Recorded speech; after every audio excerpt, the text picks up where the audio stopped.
నమస్తే, welcome to I dream. Sangareddy జిల్లా మల్కాపూర్లో దారుణ ఘటన చోటు చేసుకుంది. విషయం ఏంటంటే, కన్న తండ్రి తన ఇద్దరు పిల్లల్ని అమానుషంగా ఉరివేసి చంపి తను కూడా ఉరివేసుకొని ఆత్మహత్య యత్నానికి పాల్పడ్డాడు.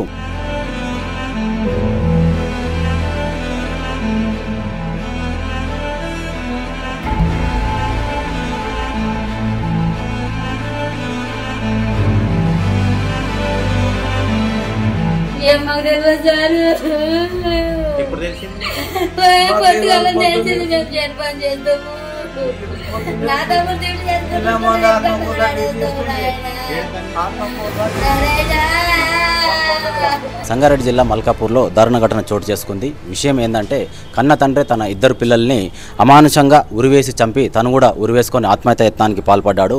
అతని పేరు సుభాష్. అతని వయసు వచ్చేసి 40 సంవత్సరాలు. వాళ్ళ ఇంట్లో కుటుంబ కలహాలు ఉండడం వల్ల, భార్యాభర్తలకు చాలా రోజుల నుంచి గొడవలు కావడం వల్ల మనస్తాపానికి గురైపోయి తను వాళ్ళ భార్య వేరే వాళ్ళతో అక్రమ సంబంధం పెట్టుకుందని చెప్పేసి మనస్తాపానికి గురై తను ఎన్నోసార్లు భార్యకు చెప్పి చూసినప్పటికీ తను మారకపోవడంతో తన ఇద్దరు పిల్లల్ని ఉరివేసి చంపి తను కూడా బలవన్మరణానికి పాల్పడ్డాడు. అయితే ఇంటికి చుట్టుపక్కల ఉన్న వాళ్లకు ఇంట్లో నుంచి ఏదో దుర్వాసన వస్తుందని చెప్పేసి స్థానికులు ఇంటి దగ్గరికి వెళ్ళి డోర్లు బద్దలు కొట్టి చూడగా మృతదేహాలు లభ్యమయ్యాయి. విషయం ఏంటంటే, తండ్రే చంపినట్టు నిర్ధారణకు వచ్చిన స్థానికులు పోలీసులకు సమాచారం ఇచ్చారు. అయితే ఈ సుభాష్ని విచారించగా తన భార్యకు తనకు చాలా రోజుల నుంచి గొడవలు అవుతున్నాయని, తనకు ఆర్థిక ఇబ్బందులు ఉన్నాయని, దానివల్ల నేను నా భార్యకు ఎన్నోసార్లు చెప్పి చూసినా అయినా కూడా తను మారలేదని, నా ఫోన్ హ్యాక్ చేశారని, సీసీ ఫుటేజ్ కూడా వాళ్ళ హ్యాండ్ ఓవర్లో పెట్టుకున్నారని చెప్పేసి సుభాష్ చెప్పడం జరిగింది. అయితే భార్య తన పేరు వచ్చేసి మంజుల, తన వయసు 35 సంవత్సరాలు. తను ఆర్థిక సమస్యల వల్ల వేరే వాళ్ళతో అక్రమ సంబంధాలు పెట్టుకొని తన సమస్యల్ని తన కోరికల్ని తీర్చుకుంటుందని చెప్పేసి సుభాష్ వెల్లడించడం జరిగింది. అయితే పిల్లల పేర్లు వచ్చేసి కుమారుడు రితిక్ మార్యాన్ 9 సంవత్సరాలు, అలాగే కుమార్తె ఆరాధ్య 5 సంవత్సరాలు. వీళ్ళకి ఫస్ట్ ఉరేసి తను తర్వాత ఉరేసుకున్నట్టుగా పోలీసుల నిర్ధారణలో తేలింది.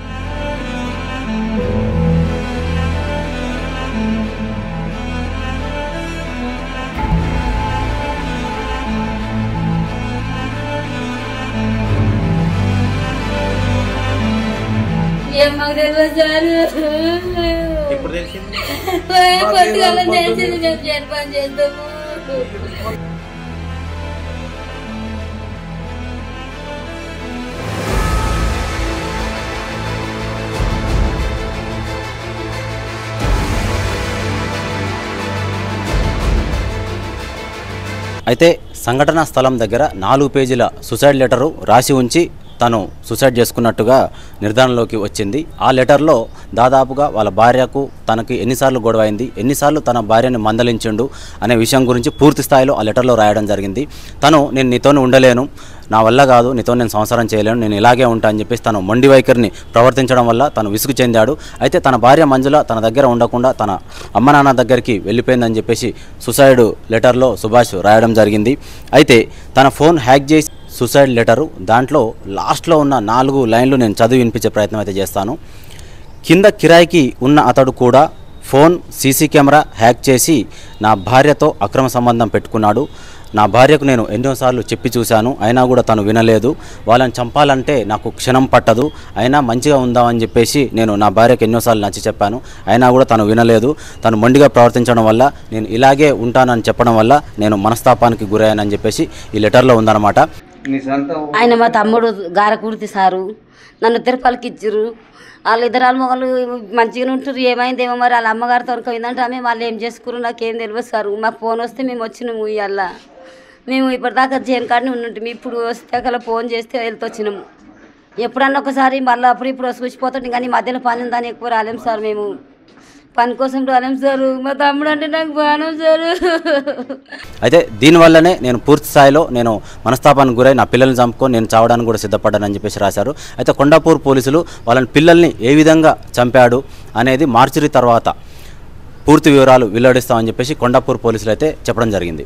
ఈరోజు ఉదయం అందాజా మార్నింగ్ ఒక 9 o'clock టైంలో మాకు ఒక డయల్ 100 కాల్ వచ్చింది. సాయినగర్ కాలనీలో ఒక రూమ్లో దుర్వాసన వస్తుంది, మనుషులు చనిపోయినట్టున్నారని చెప్పేసి అని ఆ ఫోన్ కాల్ వస్తే మేము ఇక్కడికి సాయినగర్ కాలనీకి రావడం జరిగింది. వచ్చి చూస్తే ఇక్కడ ఒక ఇంట్లో 3 వ్యక్తులు చనిపోయి ఉన్నారు. ఒక వ్యక్తి సూసైడ్ చేసుకున్నాడు, 2 చిన్నపిల్లలు ఉన్నారు. ఆ చనిపోయినటువంటి వ్యక్తి పేరు సుభాష్. ఆయన గారకుర్తికి చెందినటువంటి వ్యక్తి. ఆయన ఆత్మకూరు పిహెచ్సిలో ల్యాబ్లో పనిచేసుకుంటాడు. వాళ్ళ భార్య పేరు మంజుల, 2 పిల్లలు రితిక్ మరియన్ 13 ఇయర్స్, తర్వాత ఆరాధ్య 9 ఇయర్స్. ఆ 2 పిల్లల్ని కూడా చంపేసి ఆయన ఉరేసుకొని చనిపోయినట్లు కనిపిస్తుంది. అక్కడ దొరికినటువంటి మనకు ప్రైమరీగా దొరికినటువంటి ఆధారాల ఆధారంగా భార్యకు ఈయనకి ఏదో గొడవలు ఉన్నట్టు తెలుస్తుంది. దాని ప్రకారం ఇప్పుడు కేసు నమోదు చేసి ఇన్వెస్టిగేషన్ జరుగుతుంది. ఇంకా ఏం తెలియదు మనకు ఆ డీటెయిల్స్ అండి. తర్వాత ఇన్వెస్టిగేషన్లో ఏమైనా ఉంటే చెప్తాం. అంటే 2 పిల్లలు కూడా ఊరేసింది. ఆ 2 పిల్లల్ని చంపేసి ఊరేయలేదు, 2 పిల్లల్ని చంపేసి ఆయన ఊరేసుకొని చనిపోయాడు. ఇది బాడీ అంతా కూడా డీకంపోజ్ అయింది. మనం ప్రైమరీగా ఇప్పుడు అవన్నీ చెప్పడానికి రాదు. పోస్ట్ మార్టం నివేదికలో మనకు అవన్నీ వస్తాయి.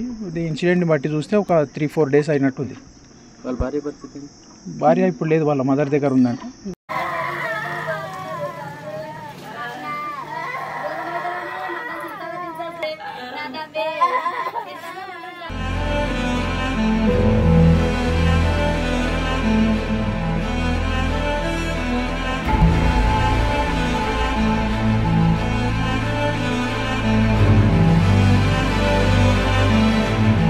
మాకు తెలియదు ఎప్పుడు తెలిసింది?